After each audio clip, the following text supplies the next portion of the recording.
Hello everyone, this is Lucy. I am joined today by Cam. Hello, Lucy. Now Cam, we have, this is our second Learn to Play Hearthstone video. Yep. Last video you took me through the basics of the game. Absolute so basics. like the total bare bones Yep. for Hearthstone for dummies essentially.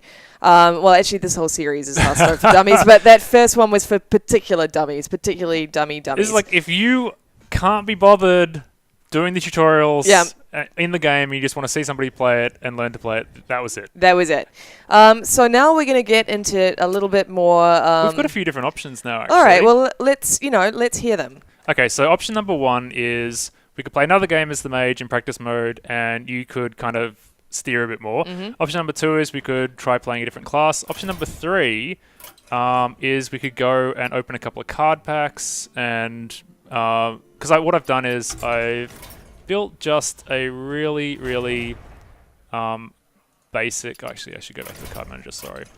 I've built like a really basic deck with just the cards that are available. Right. So this is Mage again, which is what we played last time. Yep. But I've just used a few different cards because the Mage deck they start you out with is not all that optimal. So I've just kind of made a slightly stronger deck with the cards we have. You can build your own deck. That's the entire crux of Hearthstone. That's what makes it such a magical game. So is surprising people with your own take on how minions and spells and stuff interact in your own. People, reinvent the way a particular class is played to do something different. And so it's not like regular cards where you just get random cards every time. No. You have a deck of 30 cards. So this is the 30 cards that I've got, right? Yeah. And so and that's part of the skill is knowing. These are the 30 cards I have, and then when you're 20 cards in and you need a particular card, and you go, okay, there's 10 cards left. What are the odds that I'm going to draw it? And that kind of factors in to working out the odds of, if you're going to get what you need, or if they have, the one thing that can counteract what you're doing in their hand. Like, what are the odds of that? Yep. So it's a big part of it. So well, I'm keen. I mean, personally, I'm really keen to see some of the more advanced interactions between minions and spells and such and that sort of thing. So maybe we should play with your custom deck. Okay, yeah. Well, let's open. We can buy a couple of packs. Yep. Let's open them, see if there's anything that we can chuck into the custom deck. Yep.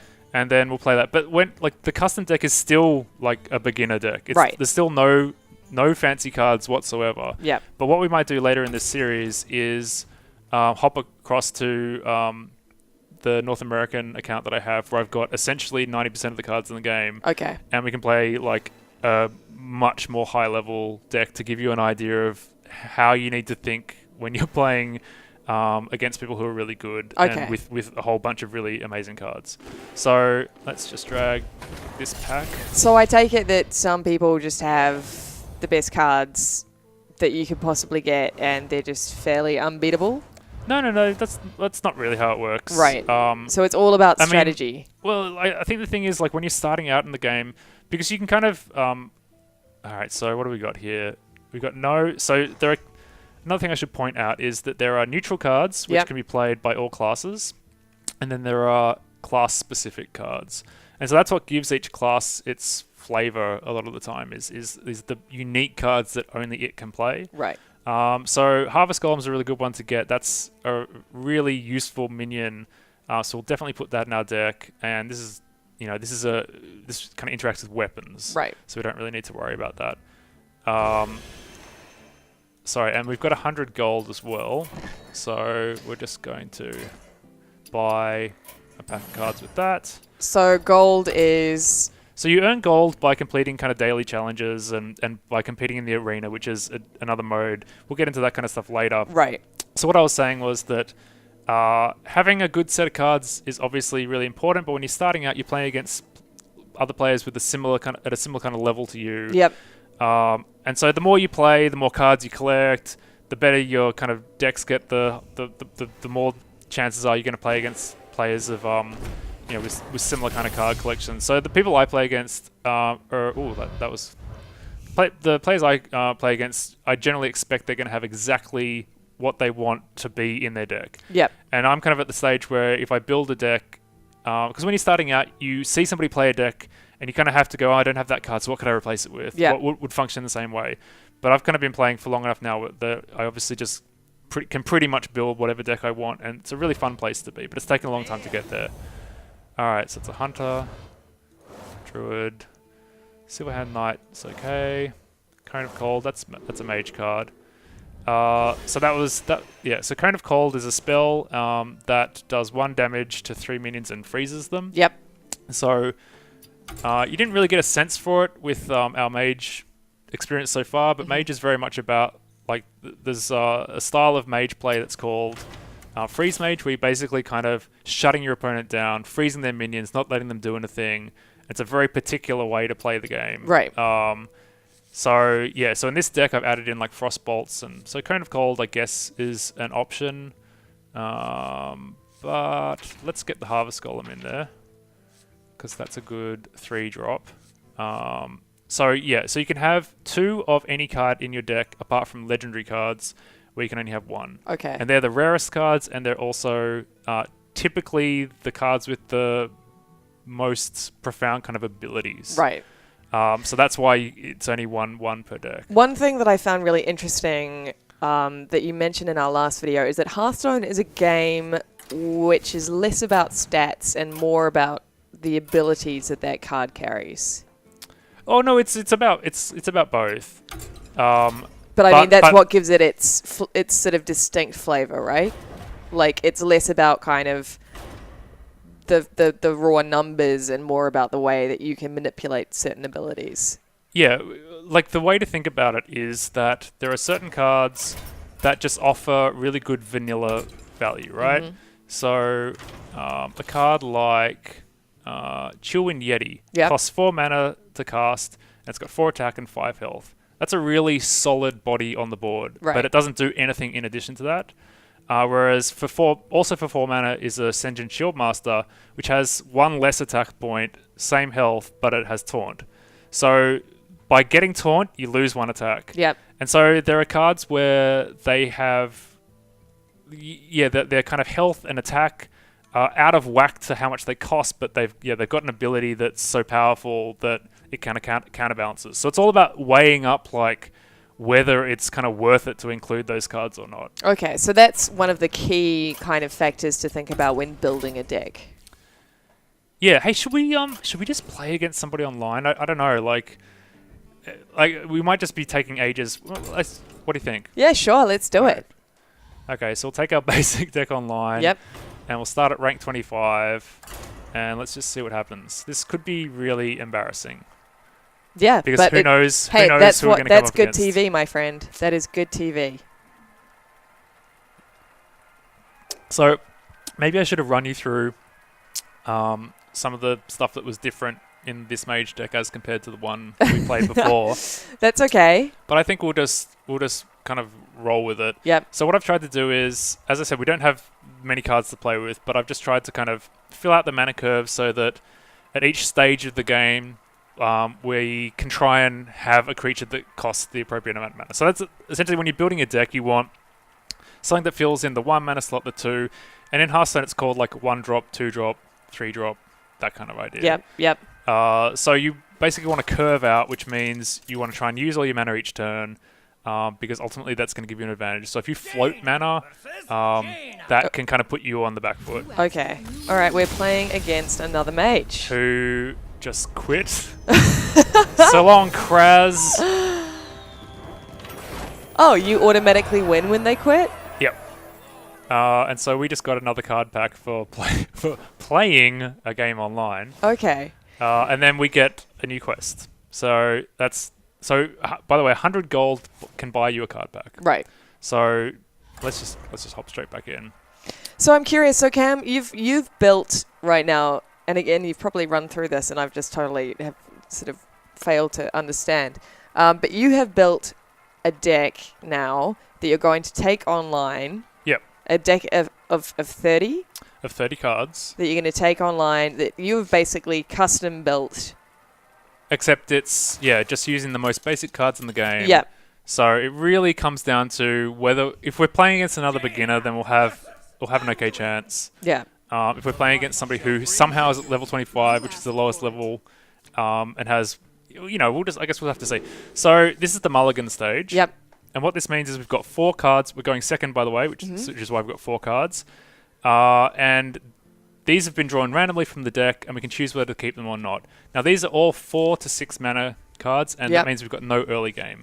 So we toss them all back because we want 1, 2, or 3 mana minions. I totally get it. And now you can choose a second round of cards, but you can only do that once. So we automatically get the second round of cards is the cards we start with. Yeah. So we haven't really done all that well. Well, at least you've got that one. We've got the water elemental, which we can coin into. Yep. And this mon mana, we're not going to cast this because it's that's something we should save to try and eliminate minions. Okay. So we're just going to pass. So we're playing against another priest, funnily enough. At least we know his strategy. Well, his strategy could be anything. Almost anything. Okay, so now he has so this has got 0 attack but 4 health. Yep. So he's basically taunt. He's laying this down so that he can play minions with less health but more attack behind it, which you can't get to. But I say what we do is we just wait, because what we ultimately want to do is get this guy on the board on turn 3 using the coin. Now, why is that? So because this guy can chew through this guy. Okay. So what we're going to do is we'll cast our hero power. Yep. Which takes that guy down to 3, and then when we play this guy, he has 3 attack, so we'll kill him, and then whatever he plays now, although he might heal this guy, but that would just be counterproductive. That would be a huge waste of his turn. And that's what he's going to do it. Well, he might not have anything else to play. Right. But that's a massive waste of his turn. Which is exactly what we want. you could just turn him into a sheep. I could, but this is a 1 mana creature. Right. So we want to save the sheep. The sheep is that's our get out of jail card. I get it. He plays something that is just enormous and is going to drive us into the ground. Yeah, you just panic and you turn him into a sheep. Well, yeah, you do. Nah. Maybe without the panicking, but I guess we'll see. When you're playing, I just know when I put you in control, we're going to be sheeping everything. That is exactly what I'm going to do. Okay. When I actually take the keyboard and mouse for the first time, I'm just going to be sheeping all over the place. So this is an interesting minion because its attack is always equal to its health. So it has 5 health right now, which means it has 5 attacks. So this guy's dangerous because Priest has cards that can double its health and thereby double its attack. So I think...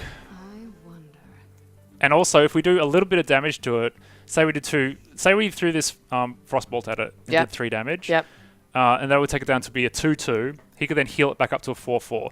But then he would have used all his... Yeah, so I know this is crazy, but I'm going to sheep it. Right. Yay! And then that guy's... he can't attack anyway. Yeah. But and what that also means is these arcane missiles... 3 damage randomly split among enemy characters. Yep. So they've both got 1 health. I mean, he's probably just going to heal them back up. But anytime you got... Oh. Why did he do that? He could have healed that guy back up to 4. That was a really odd thing to do. Oh, he just attacked you with his sheep. With the sheep, yeah. So what we're going to do, I think, is we're going to kill... you know what? We're going to cast a couple of our arcane missiles, see what they hit, and just go from there. So they're scattershot. Yep. So that's great. And then we can go kill that. This has actually worked out perfectly. So we've just decimated his board, and then we can boost this guy up. So this character... What has this character got? So this character has okay stats for 3 mana, so 3 attack, 2 health. Generally speaking, if it's 3 mana, it either has 3 attack, 4 health, or 4 attack, 3 health. But because it's got slightly reduced stats, its battle cry is give a friendly minion +1/+1. Right. So that's why this guy has 4/7 now instead of 3/6. Yep. So he's just tossed this guy out to kill the Shattered Sun Cleric, and he's going to heal him back up. Okay. But he can heal that for as much as he wants because he'll heal it back up to 4 health, and we can still kill it. Yeah.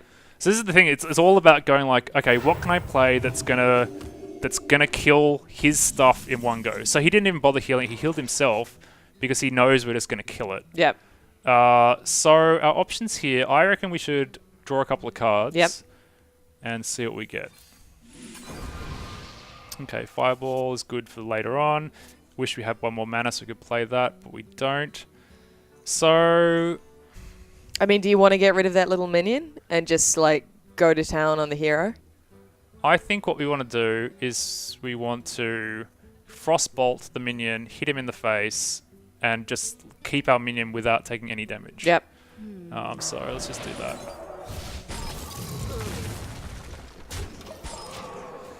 So freezing an enemy hero can be really valuable because there are certain classes, certain hero classes that wield weapons, like Rogue and Paladin and Warrior. And so if they've got a weapon equipped, which goes up on this side, if you freeze them, they can't use the weapon on their turn. Now, he's just brought out one of his big guns. Yep. Generally, would you say that when that starts happening, it means that they're, you know, they don't have much else left in terms of their arsenal, and they're just going... No, he's just trying to swing the board back in his favour. Right. Because he knows we can't kill this just with this minion. Okay. So we've got to have another answer in our hand, and thankfully we do. So what we could do is we could Frostbolt it to do 3 damage and freeze it, which means it can't attack. Yep. And then we could play our Chillwind Yeti. Now, I'm very curious to see what the Chillwind Yeti does. You know what we should do? We should do that because we've got Flame Strike, which is 4 damage to all enemy minions. So if we freeze him with 4 health, that means if we Flame Strike next turn, it'll kill it. Okay. So we'll just freeze that guy. We're going to... You know what, though? I think what... No. We'll play this guy. And we'll just ignore that guy because he's only got 2 attacks, so I'm not too worried about him. Oh, he's thinking. So it's fun, right? Yeah. Oh, it's totally fun. It's just, you know, Oh, we forgot about the hero power. That's okay. That goddamn hero power. Yeah, I mean, it's also really interesting to watch. Like, it's quite a fascinating game. It's a really easy interface. Yeah. So straightforward to get into. Yeah. I do think it's really... I haven't actually played a match myself yet, obviously. But I do think having this little sort of history bar on the left-hand side here is really beneficial, just so you can actually kind of, I don't know, just stay on top of what's actually being played. Yep. Because it can move really fast. Yep. And that's it. Like, if you kind of Alt-Tab off to do something, you look at your phone or something, then you can come back and... Okay, so he's realised that even though he healed this guy, he's still within Fireball range. Right. So that's why he played a card that drew him a card and gave this guy... 2 attack. Yep. 2 health, sorry. And then he's played a minion with charge, but who's really weak. Wow, what's that? What? It's a Murloc. That was cool. Alright, so... If we Flame Strike now, it'll kill this, but this guy will be left with 4 health, which means we have to sacrifice this guy to kill it. Yeah, so I'm not too sure what we should do. We could sheep it. Sheeping it might be a good option, because if you think about it, even though we've already thrown a Frostbolt at it, he has then healed it and he spent another card to boost it back up. So in terms of like kind of the cards that have been played, it kind of works out roughly even. Yep. So let's just sheep it. Yep. And then that leaves us... The sheep is so brutal. With 4 mana. So we could kill this guy, but then we wouldn't be able to play anything, or we could play this guy, but then he'll die to the sheep. You know what? Let's just play board control. Yep. And let's just do some damage. Nice.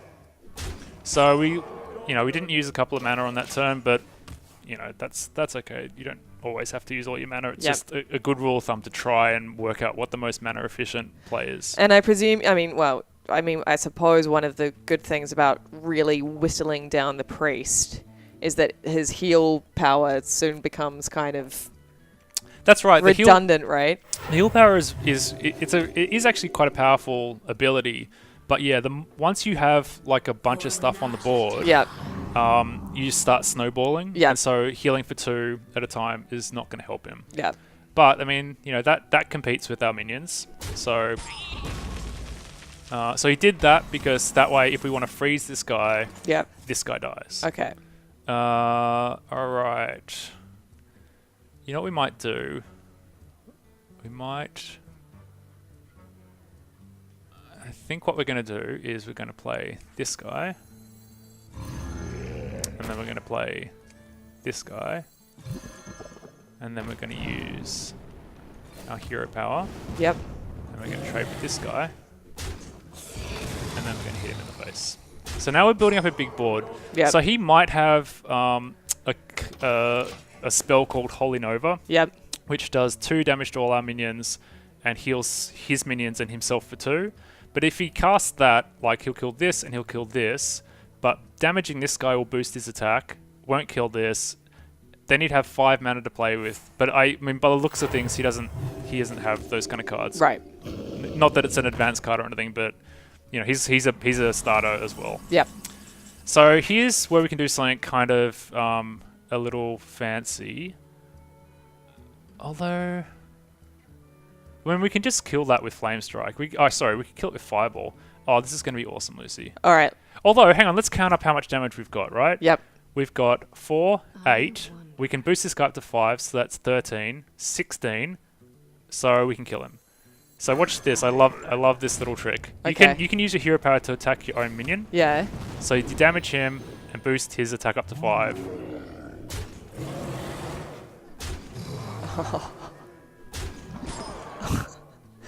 Oh, this is a thing of beauty. And that was that. Amazing. So yeah, so you can see by controlling the board Yep. and just gradually getting more and more of an advantage over him, we were just able to just demolish him in a single turn. And that's a really crucial part, is like keeping your eye on how much damage you've got, because we could have wasted resources killing that minion, but we didn't need to, because that's the thing, is like it's all about the hero's health. Yep. The minions are just there to, you know, to be to Well, kind of to do sacrifice themselves for the Yep. greater good, right? So yeah. Well, look, that was awesome. Before we wrap this up, we've got one more pack. So Okay. let's just open it and see what we get. So what you're always hoping for is a kind of golden glow, because that tells you you've got a legendary. Right. And each card pack has one card that's rare or better. Okay. So this is the rare one. Okay, so that's not great. Paladin. Oh, we got another Harvest Golem. That's good. So now we've got 2 of those. We can have 2 in our deck. Okay, great. So you get a pack if you win. No, we got a pack because we earned. Wait, I don't know.